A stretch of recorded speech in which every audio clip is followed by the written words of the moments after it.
I opened the envelope my dad left me after his death. What it said ended my family. You'd think a funeral would be about mourning, right? About saying goodbye, about honoring the person you lost. For my family, it wasn't, not even close. My dad died in March. Heart attack. Sudden.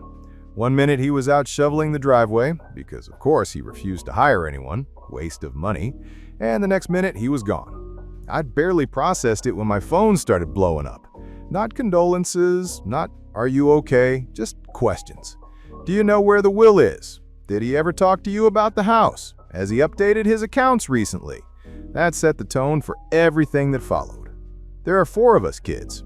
Me, the middle child, my older brother Mark, the golden boy, who thinks being the eldest makes him CEO of the family, my youngest sister Jenny, who plays the victim in every scenario, and my youngest brother Alex, who's always been the quiet one in the background.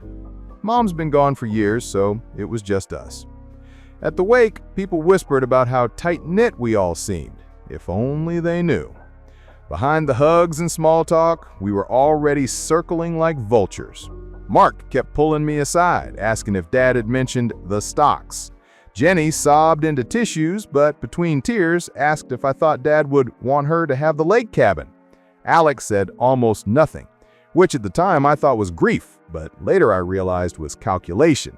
The will was locked in Dad's safe, a safe Mark didn't even know existed until I told him. Dad had given me the code years ago, in case something happened. I think he knew deep down that Mark would treat it like a treasure chest.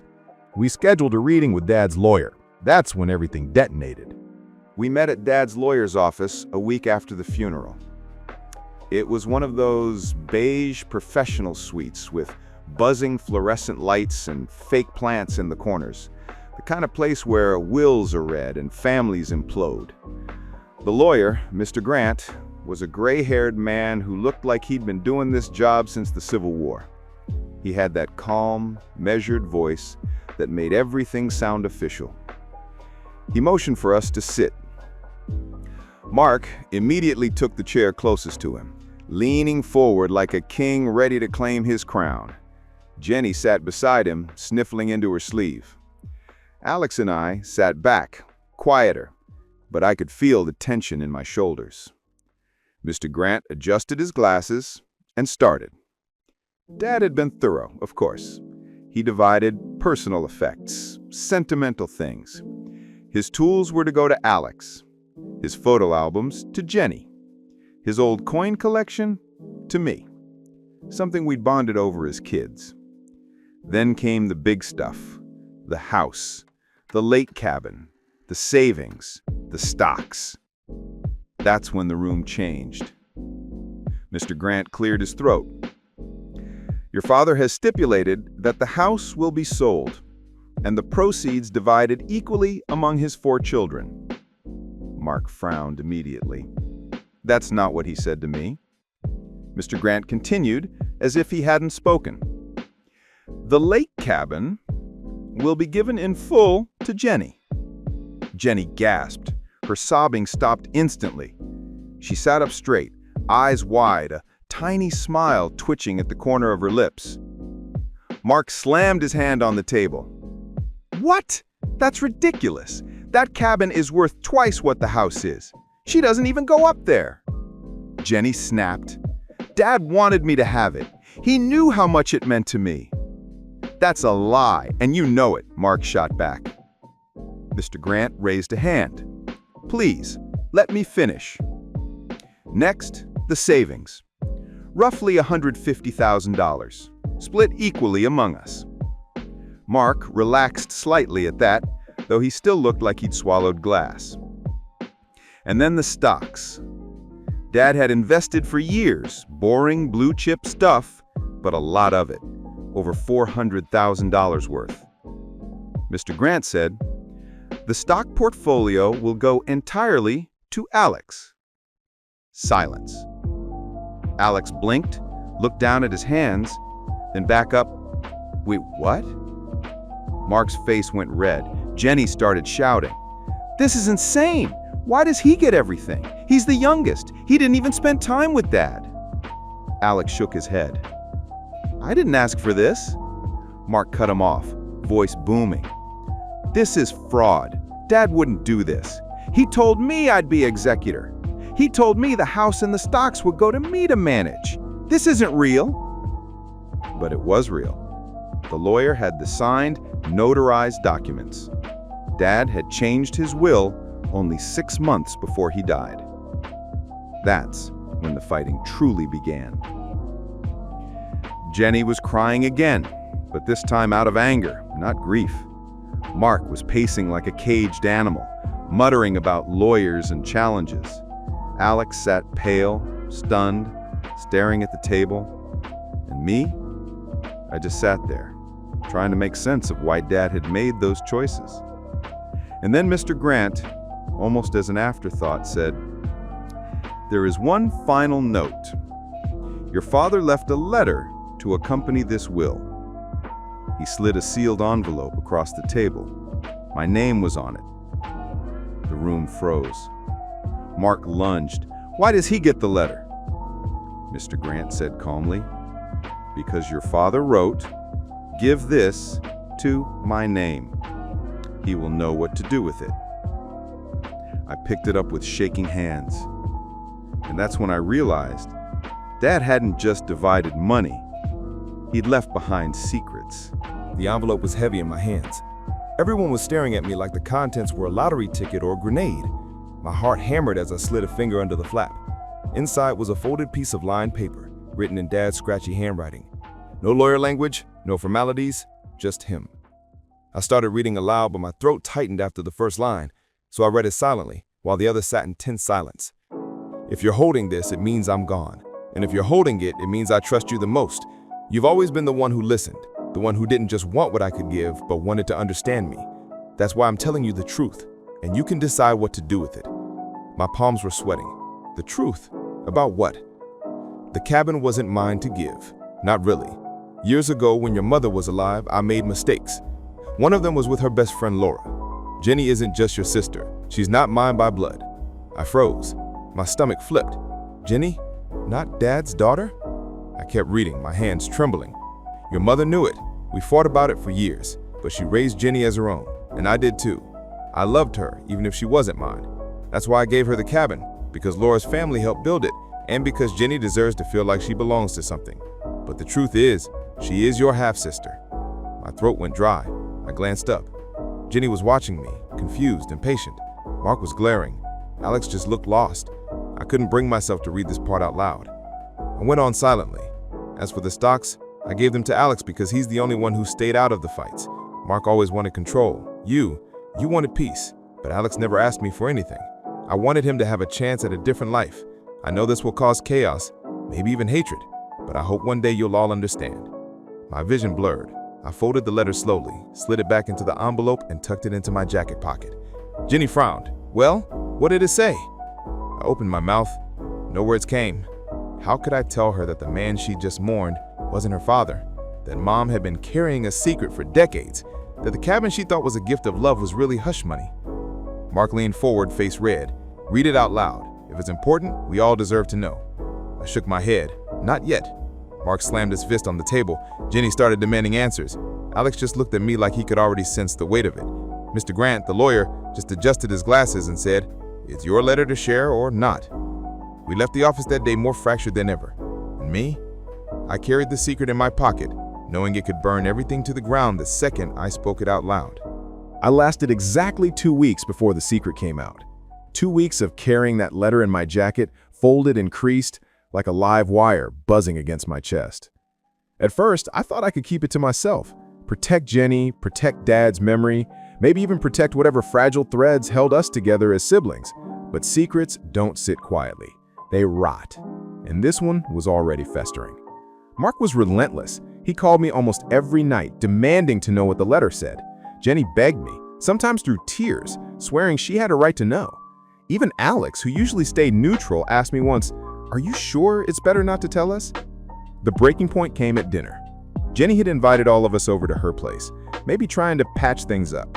She made lasagna, poured wine, set the table like we were a normal family. For the first hour, it almost worked.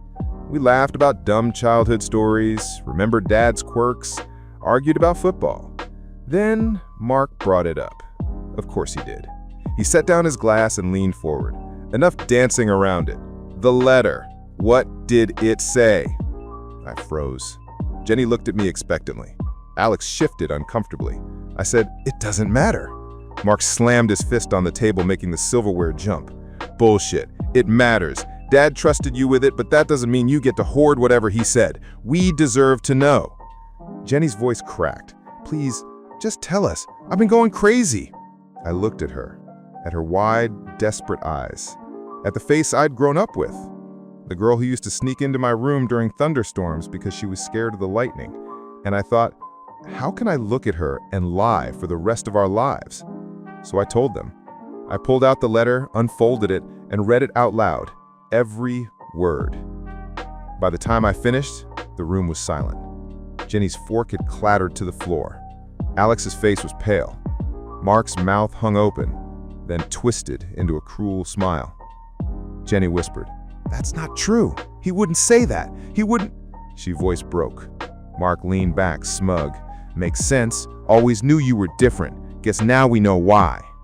Jenny shot up from the table, tears streaming down her face. "Shut up! You're just jealous Dad didn't give you the cabin." He sneered. "It's not even his cabin to give. You don't even belong to this family." The words hung heavy, toxic, filling every corner of the room. Jenny screamed, shoved her chair back, and ran to her bedroom, slamming the door. Alex buried his face in his hands. "Jesus Christ!"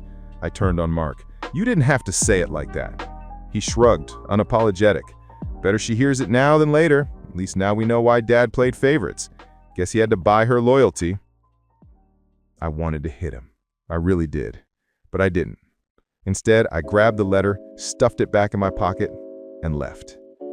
That night, Jenny sent me a text. "I hate you for telling me, but I hate you more for keeping it from me in the first place."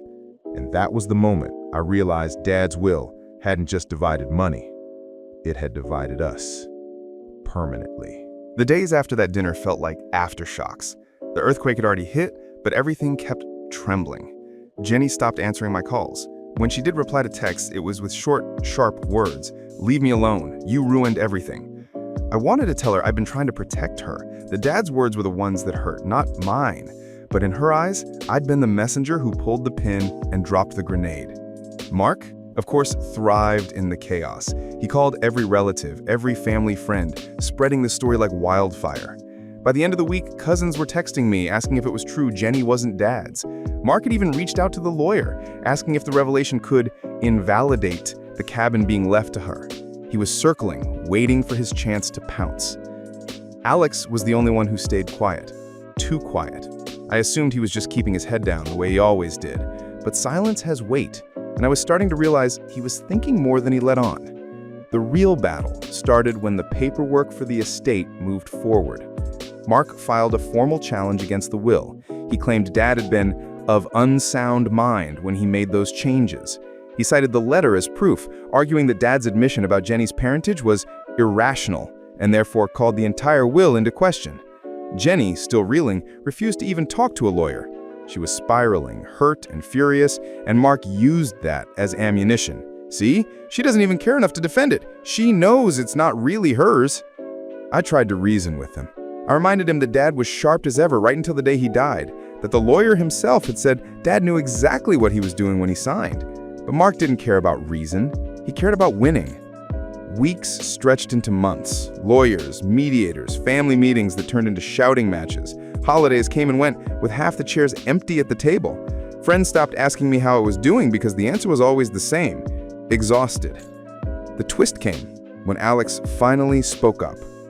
We were sitting in Mr. Grant's office again, another mediation session going nowhere, when Alex leaned forward and said calmly, "I'm giving up the stocks." The room froze. Mark's eyes lit up. Jenny looked up from her tissue. I just stared. Alex continued, "I don't want them. Dad gave them to me, but all they've done is poison us. So I'm putting them into a trust. Equal shares for all four of us. That's what I want." For a moment, I thought maybe he'd saved us, that maybe the bleeding could stop. But Mark didn't see it as peace. He saw it as opportunity. "Fine. But then the cabin should be sold too. It's only fair." Jenny exploded. "No, that's mine! It's the only thing Dad gave me, the only thing I have left!" The shouting started again.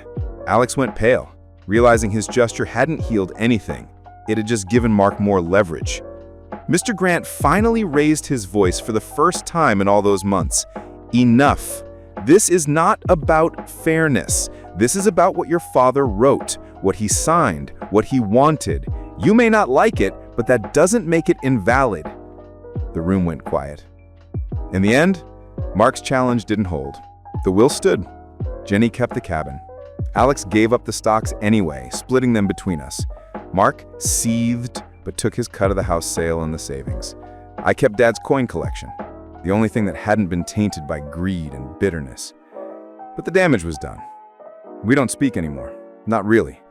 Jenny moved away, stopped returning calls. Mark only reaches out through lawyers or passive-aggressive emails. Alex and I talk sometimes, but there's a heaviness between us, the kind you get when you've both seen too much of the truth. And me? I sit at my kitchen table sometimes, staring at that letter. I've read it 100 times. Dad said he hoped one day we'd understand. I'm not sure I ever will. A year has passed since the funeral. You'd think time would smooth things over, but in my family, time just hardened the cracks. What started as grief turned into lawsuits. What started as arguments turned into silence. The house was sold, the money wired out. Clean, cold transactions that cut away the last shared thing we had. Mark bought a new SUV, Jenny disappeared into a smaller town 3 states away, Alex put his share into a savings account and barely touched it. I paid off debts, nothing glamorous. The money came and went, but the bitterness lingered. I visited the cabin once, not to fight for it, just to see it. Jenny wasn't there, maybe she avoids it now, maybe it's too loaded with Dad's ghost. The place looked the same. Creaky porch, smell of pine, water lapping against the dock. But I couldn't shake the thought that it wasn't really ours. That Dad had tied it to his mistake with Laura, and by leaving it to Jenny, he'd made sure the lie was permanent. Sometimes I wonder if Jenny ever did the math, if she ever reached out to Laura, or if she just buried it. Maybe she doesn't want to know. Maybe she hates me for reading it out loud, even though part of me knows that it would have eaten me alive if I'd stayed silent. Mark still sends me the occasional email. Short, cold, businesslike. Text forms, estate documents. Never, "How are you?" I don't expect that anymore. Alex is the only one who calls. Once a month, usually. He asks how I'm doing, tells me he's thinking about selling his apartment, asks about work. We dance around the deeper stuff. We don't talk about the will, or the stocks, or Dad. But there's something in his voice, like he's still carrying the weight of trying to fix what none of us wanted fixed. And me, I keep Dad's letter in a drawer. I take it out sometimes, not to punish myself, but to remind myself that people are never who you think they are. Dad was a good father in so many ways, but he was also a liar, a flawed man who tried to clean up a mess with money and secrets and ended up burning his kids instead. The truth is, the inheritance didn't destroy us. We were already fragile. The money, the will, the letter, they just pulled the thread and showed how fast we could unravel. So what's the lesson? Don't assume death makes families noble. Don't assume grief makes people kind. And don't assume you know everything about the people who raised you. Because sometimes the inheritance isn't the money, it's the mess they leave behind. I laughed at posts about people catching cheaters through apps until it happened to me. I used to laugh at those posts where people said they caught their partner cheating through some random app. Like, haha, imagine finding out your girlfriend's screwing around because of a Spotify playlist. Who cheats sloppy like that? Apparently, mine does. Melissa and I had been together for 2.5 years. We weren't perfect, no couple is, but I thought we were solid. We lived together in a small apartment in Minneapolis with our shared Google Calendar, our matching Target furniture, and our dumb inside jokes that only made sense after 2 beers. She worked in marketing, the work hard, play hard type of job where happy hours blurred into late nights. I worked in IT for a boring insurance company, which meant I was the guy home folding laundry while she texted, running late, big client thing. And at first, I bought it. I trusted her. I wanted to trust her. But little cracks started showing. She'd change clothes before client dinners. She'd hide her phone face down, then jump if I walked by while she was typing. Her new perfume smelled expensive, and not the kind you wear to impress a client over PowerPoints. I told myself not to spiral. I wasn't going to be the paranoid boyfriend. I've seen guys ruin relationships because they couldn't handle not knowing where their girlfriend was every second. That wasn't going to be me. Then Venmo ratted her out. It happened on a random Tuesday night, the kind of night where nothing should happen. I was on the couch, half watching some rerun on Netflix, half scrolling on my phone. Melissa was working late, again, which wasn't unusual by that point. She'd kissed me goodbye that morning, promised to try not to stay past 9, and left in a cloud of perfume and ambition. I was bored, so I pulled up Venmo. I don't even know why. Maybe because Dan owed me for pizza, maybe because I was procrastinating on paying my half of the internet bill. But there it was, the feed. You know, the dumb public timeline where people broadcast who paid who for pizza and beer or groceries, rent. I almost scrolled past it, but then I saw her name. Melissa. To Tyler. 2 martini emojis. At first, I blinked and thought nothing of it. She and her coworkers used Venmo all the time to sploot bar tabs. But then my brain caught up. Wait, Tyler? Not one of her coworkers. Tyler was unfamiliar. I tapped the profile. Some guy. Smiling in a fishing hat, standing next to a truck. Public profile, of course, because people treat Venmo like a social network. I clicked through his history. Payments back and forth with Melissa. Pizza. Uber. Hotel? That one made my heart stop. Literally, hotel. With 2 question marks? Dated 2 weeks ago? My stomach turned ice cold. I told myself maybe it was a joke. Maybe he was a client. Maybe hotel was some inside reference. I stared at it for 10 minutes, refreshing the feed like it might magically change. But no, there it was. Melissa came home around 10:15 p.m., smelling like citrus and gin. She dropped her purse, kicked off her heels, and flopped onto the couch next to me like nothing was wrong.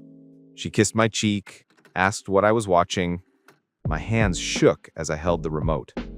I almost confronted her right then, but something in me said, wait, don't play your card until you're sure. So I became a detective. The next day on my lunch break, I dug deeper. Tyler's Venmo was a gold mine. People leave their whole lives public. Payments for brunch, for gas, for drinks. His notes with Melissa were playful, sometimes inside jokey, sometimes suggestive. One said, honeybee. Another just said, fire, fire, fire. And the hotel one? It lined up with the exact night she told me she was stuck late at a networking dinner. I felt sick. I wasn't the type to snoop, but now it was like a switch had flipped. Every app became a clue. Spotify was next. We shared an account. And usually our recently played was just her workout playlists and my depressing indie rock. But suddenly, there were tracks we never listened to. Country love songs, acoustic duets, playlists called T&M. My heart hammered as I stared at the little green play icon. She'd been listening that morning. And Uber? Oh, Uber was the nail in the coffin. She'd once asked me to log into her account when her phone died. It was still saved on my app. I pulled it up, expecting guilt, and got it in spades. Trips from downtown to a hotel on 8th Street, repeatedly, same nights she claimed to be working late. It wasn't just suspicion anymore. It was a pattern, a map of betrayal drawn in receipts, playlists, and emoji. I remember sitting there at my desk, fluorescent lights buzzing above me, my coworkers laughing about some meme in the break room, while my world collapsed in digital breadcrumbs. The worst part, none of it was hidden. She hadn't even been careful. It was like she assumed I'd never look, like she thought I was too trusting, too lazy, too blind. And maybe I had been, until now. That night, she came home all smiles again. I watched her cook pasta, hum along to the radio, text furiously when she thought I wasn't looking. I felt like I was living with a stranger. I didn't confront her, not yet, because I wanted her to hand me the truth herself. But I knew one thing for sure. Venmo had just shattered our relationship more than any caught text or lipstick stain ever could. Once you see the cracks, you can't stop looking for them. It was like buying a red car. Suddenly, all you see are red cars. After Venmo, Spotify, and Uber, I couldn't unsee the patterns. Melissa thought she was slick. She kept her phone face down, came home with half-baked stories about late nights at the office, and left receipts in her purse like I wouldn't notice. But now I was tuned in. I started watching her calendar. We shared a Google Calendar for apartment logistics, rent, vet appointments for our cat, grocery runs. She stopped adding her work events. At first, I thought she was just busy, but then I checked her office's public event page and noticed the networking mixers she claimed to be at didn't exist, or they existed on different dates. One night, she said she was staying late to finish a client proposal. I called her office line around 9:30 p.m. It rang and rang before going to voicemail. Later, I checked her Uber receipts. She'd taken a ride across town at 8:47 p.m. straight to the same hotel on 8th Street. The thing that cut the deepest wasn't even the hotel. It was the little details. On Spotify, the playlist she made with Tyler had names like Long Drives and Our Songs. One track stuck out, a sappy acoustic cover of a song we danced to at a wedding last year. She had told me it was our song. Now it was theirs. I started noticing her lies stack up like a Jenga tower. She'd come home in gym clothes, claiming she'd been at a class. I knew her gym. I knew the class schedules, none lined up. She'd suddenly claim she hated foods she used to love, like sushi, only to find Venmo payments to Tyler tagged with Sushi Night. I could have confronted her with any one of these, but I didn't want denials. I wanted the kind of truth you couldn't talk your way out of. So I set a trap. Melissa told me she had another work dinner on Thursday. I nodded, kissed her goodbye, and wished her luck. The second she left, I grabbed my jacket and followed at a distance. I felt insane, like some paranoid stalker, but my gut told me this was it. Sure enough, she didn't head toward her office. She met Tyler downtown. They laughed like teenagers, holding hands in the open. They walked straight into the same bar where she and I had gone on our second date. I stood across the street, watching through the glass, my fists clenched so hard my nails cut into my palms. I could have stormed in. I could have made a scene. But instead, I took out my phone. Snap. Photo of them laughing. Snap.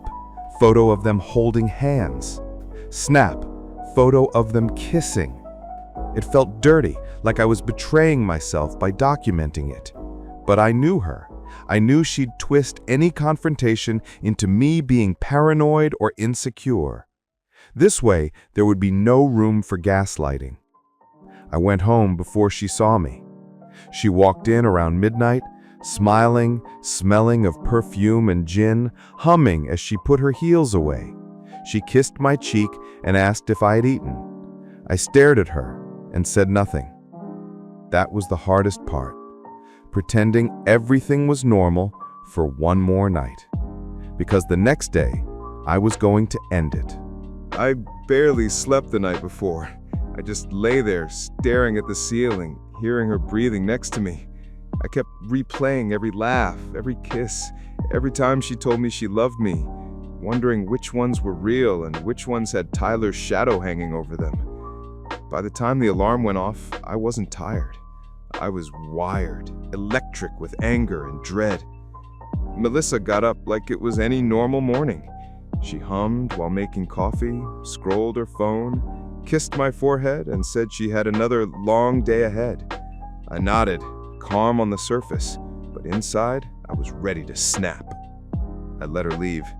Then I sat there at the table, staring at my phone, staring at the photos from the night before. Each one felt like a bullet in my pocket. When she came home that night, I didn't even try to fake small talk. She breezed through the door in her work dress, tossed her keys on the counter, and kicked off her shoes like always. "Hey you," she said, smiling. "How was your day?" I didn't answer. Instead, I slid my phone across the table. On the screen was the photo of her and Tyler kissing outside the bar. Her face drained of color so fast, it was like watching someone go ghost white in real time. She opened her mouth, closed it, opened it again. "That's not—" "Don't," I said. My voice cracked, but I held steady.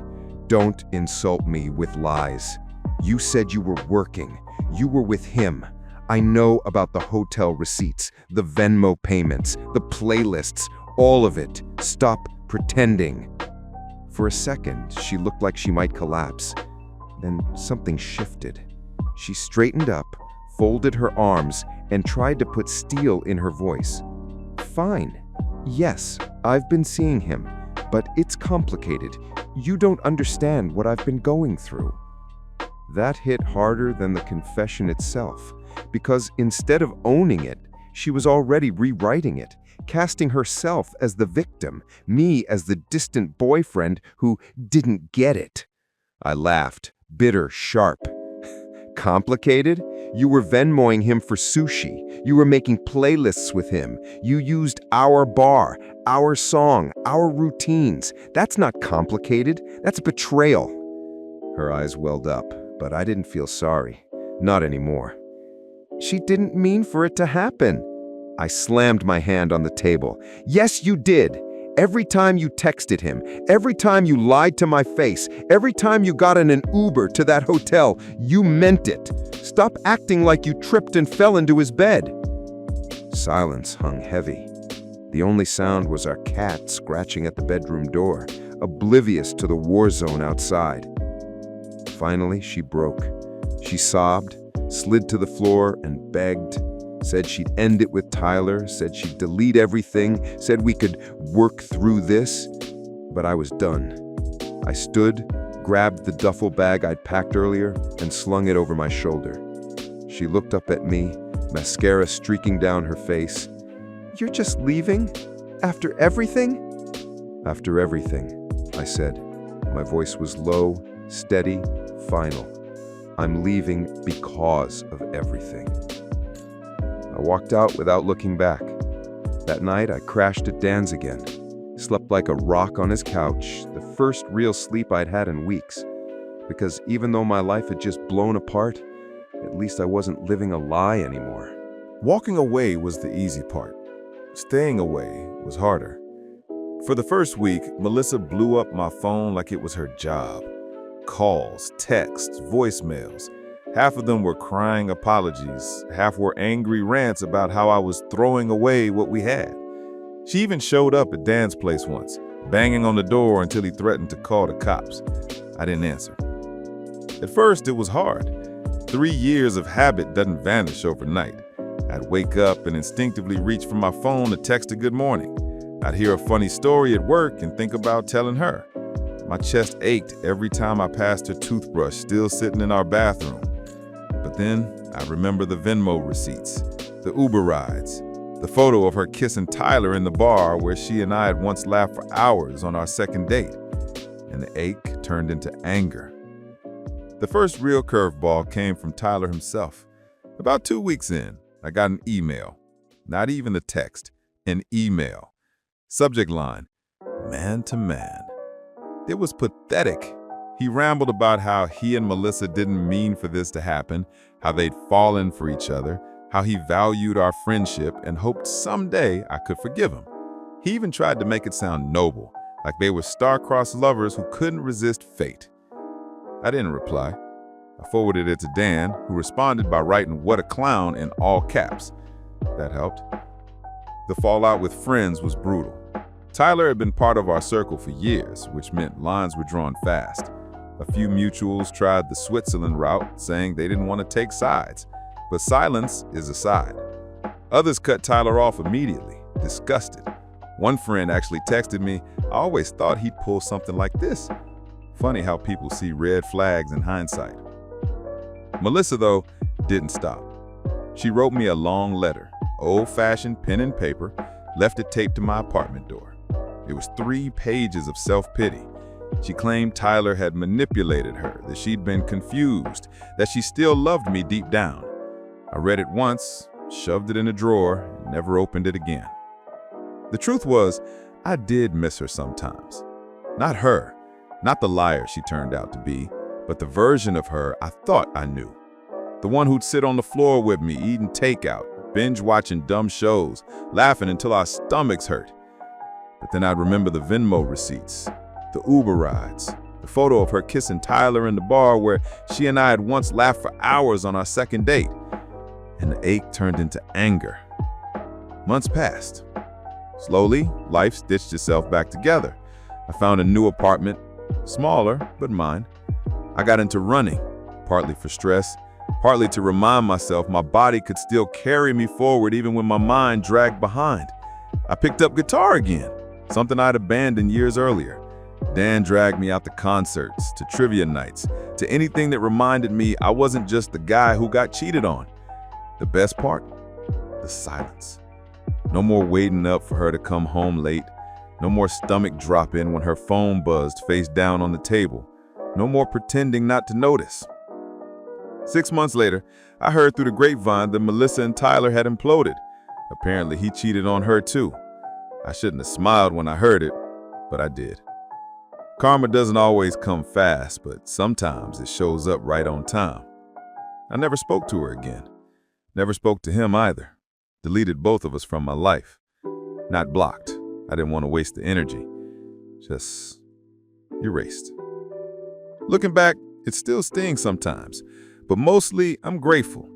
Because if Venmo hadn't betrayed her little martini payments, if Spotify hadn't exposed her love songs, if Uber hadn't tracked her hotel runs, I might still be sitting in that apartment wondering why my girlfriend always smelled of gin and guilt.